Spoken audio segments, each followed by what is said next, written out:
মাশাআল্লাহ, আমাদের গাছেও ডায়মন্ড চলে এসেছে। মাশাআল্লাহ মাশাআল্লাহ। আসসালামু আলাইকুম, সবাই কেমন আছেন? আলহামদুলিল্লাহ আমি ভালো আছি।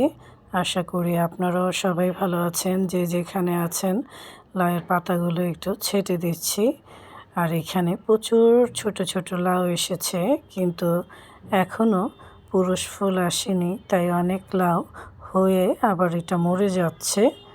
এখন কেউ যদি জানেন পুরুষ ফুল কিভাবে আসে একটু আমাকে বলবেন কমেন্টসে, অবশ্যই আমার খুব উপকার হবে। মাসিলা দেখো ঝিনুক, সেই যে কলা গাছটা লাগাইছিলাম না, হ্যাঁ এই কলা গাছটা দেখো কি সুন্দর তাজা হয়ে গেছে, কলা পাতাগুলো বড় হচ্ছে। এটা সরাই একটু কর্নারে দিয়ে দিব আমরা, হ্যাঁ বড় হওয়ার আগে এটা সরাই ফেলবো আমরা। শাক গাছে পাতা হচ্ছে, আর এগুলো কি হয়েছে, এই কয়েকটা পাতা আমি ফেলে দিই, তাহলে তরতাজা পাতা হবে। হ্যাঁ আমি আসলে আগে ছাঁটাই করি, মরা পাতা আমার একদমই ভাল লাগে না, এগুলো আমি ছেটে দিই। হ্যাঁ এই যে, আর এই দেখো এটা সাহেব কোথায় চলে গেছে। হ্যাঁ এখন এটাকে আমরা এইভাবে দিয়ে দিই, এখানে দিয়ে দিই, এখানে থাক।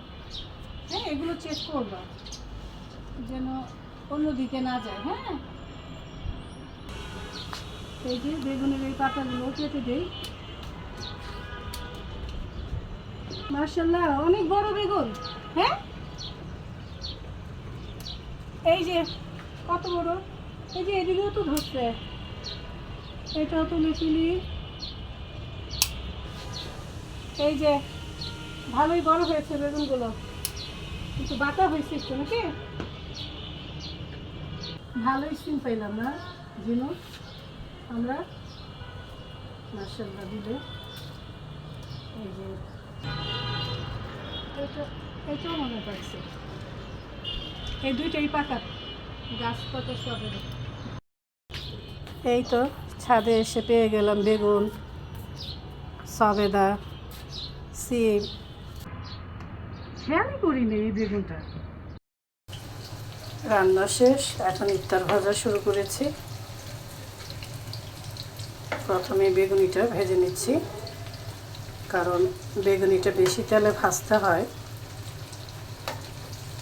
আস্তে আস্তে তেল তো কমে আসে। আর এদিকে অল্প করে বুট ভেজে নিচ্ছি।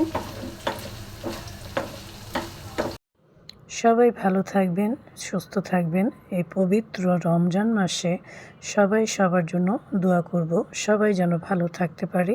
আল্লাহ হাফেজ।